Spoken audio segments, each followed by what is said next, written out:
Assalamualaikum warahmatullahi wabarakatuh. Perkenalkan, nama saya Arya Mandala Putra dan teman saya Lizen Paesa. Baiklah, kami akan menjelaskan tugas etnografi yang berjudul Kawin Suku di Lubuk Bendahara yang dijelaskan oleh Lizen Paesa. Baiklah, saya akan menjelaskan permasalahan nikah sesuku di Lubuk Bendahara.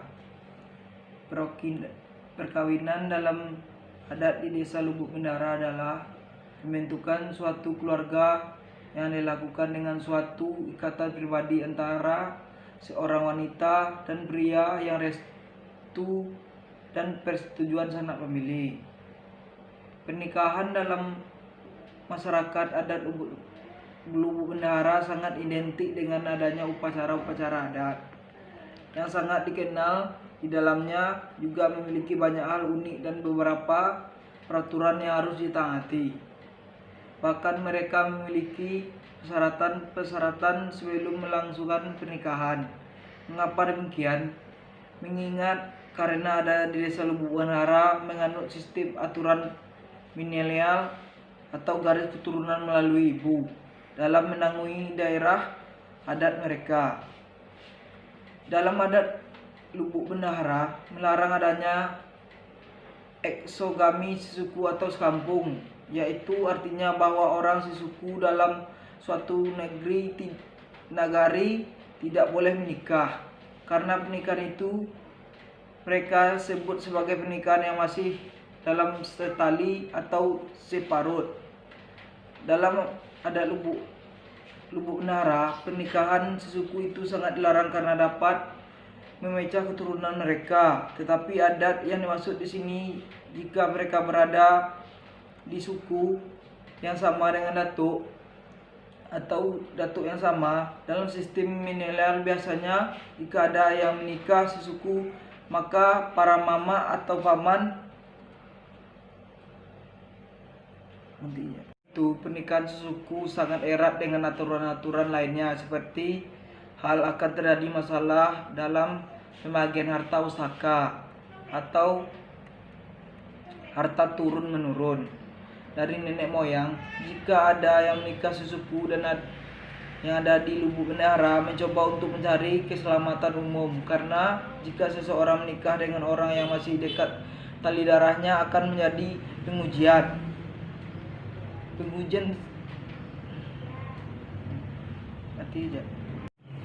banyak warga di sekitar, karena merupakan suatu aib besar bagi kedua keluarga. Jika melanggar peraturan ini, maka konsekuensinya harus diusir dari kampung dan keluar dari suku itu, serta diinginkan dalam kegiatan adat. Pernikahan ini disebut sebagai sistem pernikahan eksogami, di mana seorang harus dinikah dengan orang yang berada di luar sukunya. Pernikahan sesuku ini juga sebenarnya banyak menimbulkan asumsi masyarakat Lubuk Bendahara yang berbeda-beda, yang adanya benar-benar tidak melakukan demi keselamatan mereka. Ada juga yang bahkan rela mendapatkan sanksi adat demi untuk menikah dengan orang yang dipilih yang sesukunya dengan dirinya. Banyak juga pendapat mengatakan bahwa pernikahan sesuku itu tidak dipermasalahkan dalam ajaran Islam. Dalam ajaran Islam sudah jelas siapa-siapa yang jadi mahram dan siapa saja yang bukan mahram.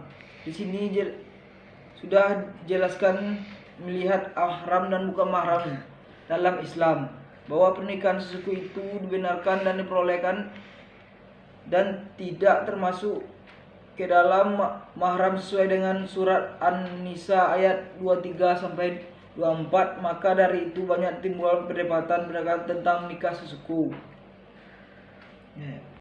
Seperti ini sejalan dengan salah satu prinsip hukum Islam, yakni Saddu al-Zariyah, mencegah atau suatu kemudaratan atau memotong jalan kerusakan.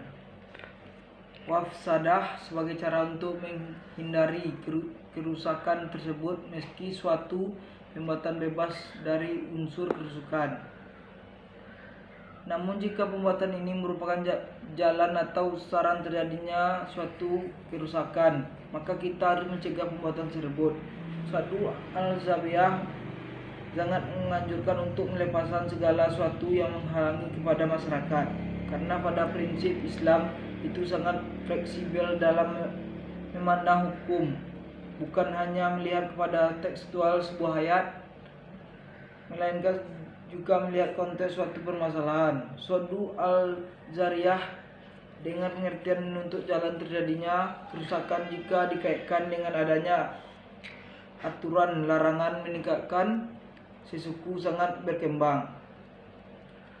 Mengingatkan tujuan adanya larangan nikah sesuku semata-mata untuk kehati-hatian agar terjaga dalam pernikahan saudara yang akan menimbulkan kerusakan seperti ketidakharmonisan di dalam keluarga sesuku atau lebih banyak terdapatnya sedatuk. Dan yang paling ditakuti lagi dalam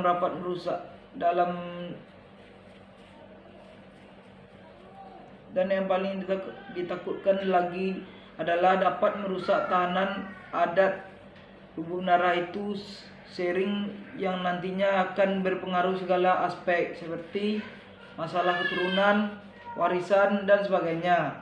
Alasan larangan ini sejalan dengan arti dari Suadu Al-Zawiyah, yaitu mencegah terjadinya kemudaratan yang lebih besar.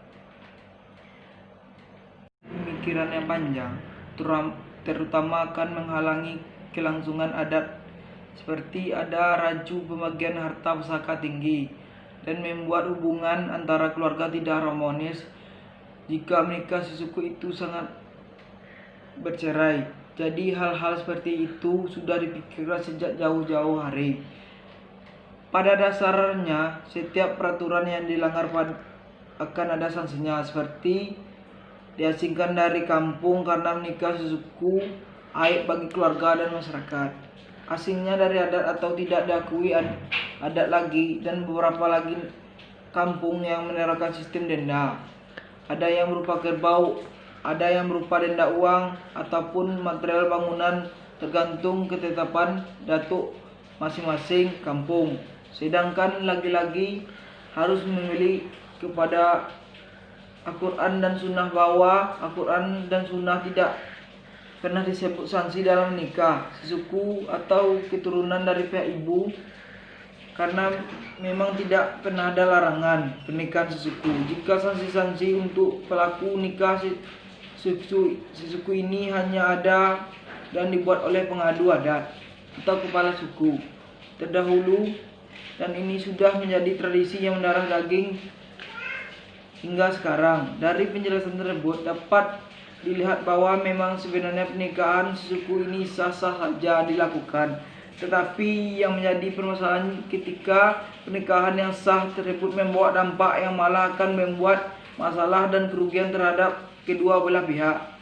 Seperti yang telah dijelaskan bahwa ketika tetap melaksanakan pernikahan sesuku, maka akan dikucilkan dari masyarakat. Bahkan mereka cenderung akan mengusir dirinya tanpa diusir oleh datuk-datuknya, karena masalah malu dan tidak sanggup melihat tatapan semua orang yang sinis kepadanya. Mereka dan adat menikah sesuku sama dengan menikah dengan saudara sendiri. Kesimpulan dari materi kami ini adalah dari hasil penelitian dan pembahasan yang telah kami analisa, disimpulkan bahwa proses terjadinya pernikahan dalam adat Lubu Menara rasa sangat sakral dengan adanya adat begitu kental, seperti beberapa hal. Pertama, musyawarah keluarga bisa akan ditanyakan sesuku atau tidak. Jika tidak, maka akan dilanjutkan. Tetapi jika sesuku, maka bisa akan dinasihati para namanya untuk dibatalkan. 2. Merambah dalam pihak perempuan ke laki-laki. 3. Tukar tanda. 4. Penentuan hari pernikahan, berlanjut pernikahan di KUA. 5. Menjampui marapulai, menjemput laki-laki. 6. Persembahan dan pembelian gelar kepada laki-laki. 7. Berkeliling kepada tetangga untuk mengenalkan suaminya atau berarak-arak.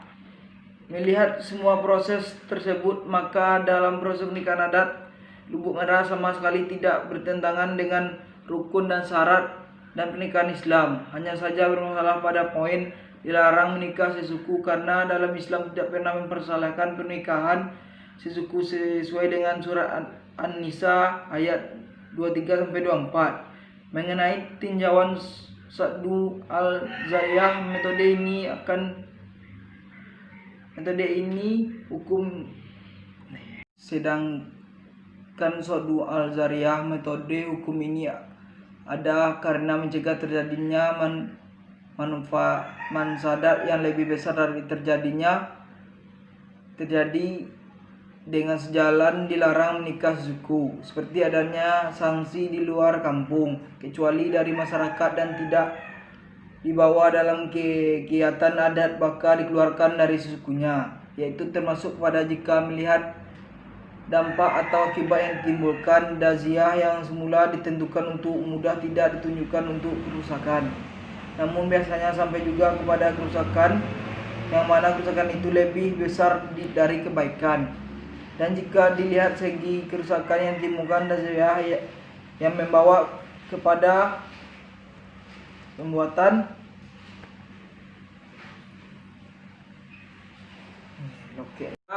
perbuatan yang terlarang menurut kebanyakan hal ini, karena jika daziah itu tidak dihindari seringkali mengakibatkan pembuatan terlarang. Baiklah, sekian dari hasil tugas kami. Bila ada kesalahan kami mohon maaf. Wassalamualaikum warahmatullahi wabarakatuh.